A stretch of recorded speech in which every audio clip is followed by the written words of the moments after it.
Hey everyone, welcome to Logan's Mosh Pit. Glad to have you here. Today we're going to do another episode of the Setlist Snubs series. In this series, I'm going to bring to your attention a handful of songs from different bands that don't get played live very much. However, I'm going to give you some reasons why I feel like those underrated songs actually deserve to get played live more often than they do. If there's a specific band you guys want me to talk about in a future episode of this series, please leave a comment down below. I'll check your feedback. Today we're going to go over some underrated songs by the Rolling Stones. Everyone has seen the pair of lips with a tongue sticking out. I don't own a Rolling Stones shirt, but I have the next best thing, lip balm. I'll set this over here. The Rolling Stones were one of the headlining attractions during the 1960s. I struggle to even fathom the amount of album sales they tallied, going head-to-head with the Beatles. Love them or hate them, you have to give credit to their stunning longevity. Far from relics, the Stones are still touring across the globe, filling stadiums left and right. Interest has hardly dwindled at all since their heyday. The Stones endured unforeseen lineup changes and the freaky, drowning death of founding member Brian Jones, igniting a chain reaction which culminated into a creepy web of 4 total rock stars that bit the dust over the course of the next 2 years.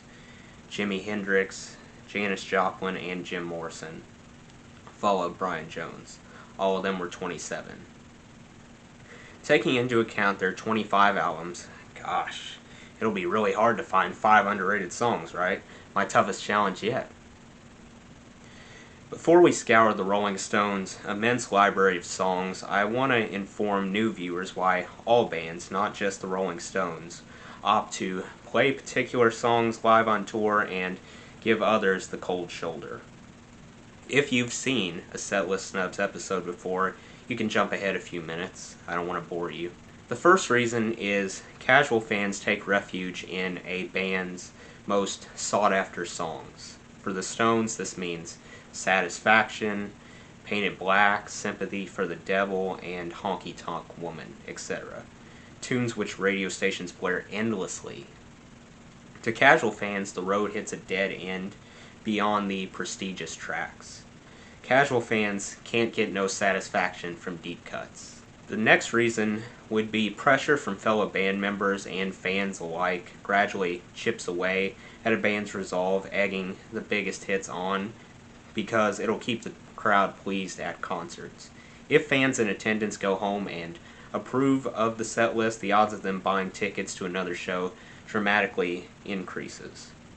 Thus, the band scoops up higher profits. Reason number 3 is songs which debuted on stinkier albums that faced lackluster sales probably won't ever make the cut. The majority of fans protest against them. Dirty Work and Bridges to Babylon tunes instantly come to my mind. Another reason is, at times, a band gets fed up with a specific song and outright refuses to give it a chance anymore. The fifth reason, and perhaps the most encompassing explanation, is casual fans far outnumber hardcore fans. Therefore, bands put the interest of the higher population, that being the casual fans, above the hardcore fans, for better or for worse. The casual fans determine to a large extent what songs end up on the set list. The last reason why some songs earn a spot on the set list and the rest stay behind is certain tracks require studio assistance, and it's too daunting of a task to fulfill those requirements live, so bands intentionally drop or limit those songs if they can. Now let's unearth a couple Rolling Stone stats courtesy of Setlist.fm. I'll put a link to Setlist.fm in the description.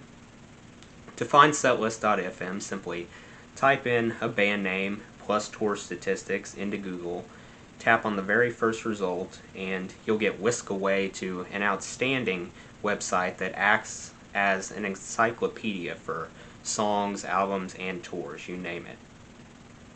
On Setlist.fm, it said the number 1 Stones song at venues would be Jumpin' Jack Flash, decimating the competition with 1,167 confirmed renditions.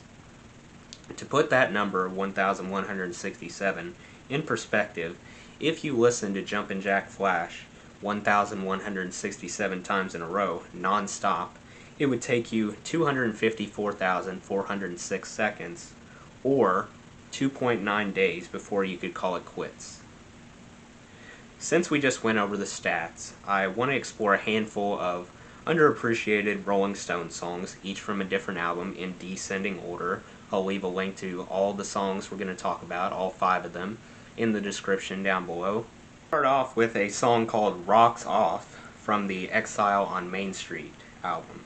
It has accompanied the Stones on tour 202 times, merely 17% versus the top song we just went over, Jumpin' Jack Flash.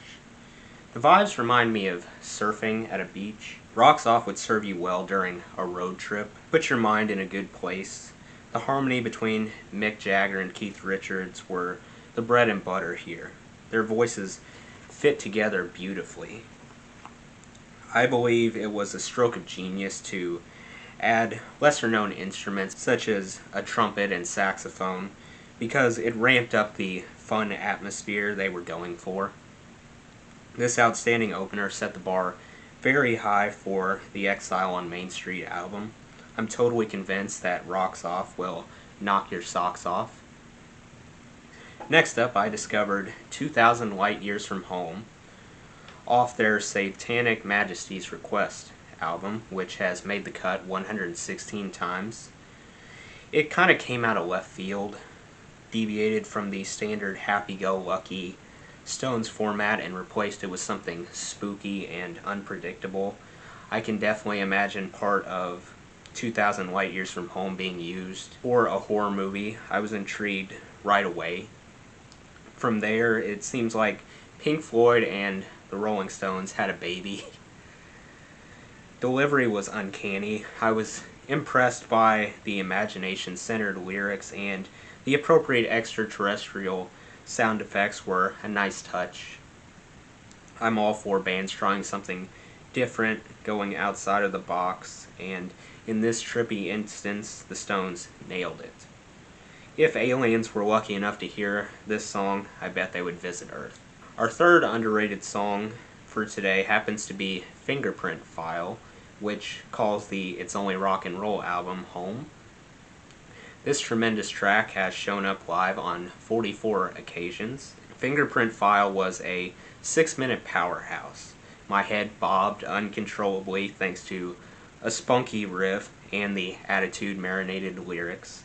I can't understand why this song has been relegated to such a small role for the Rolling Stones.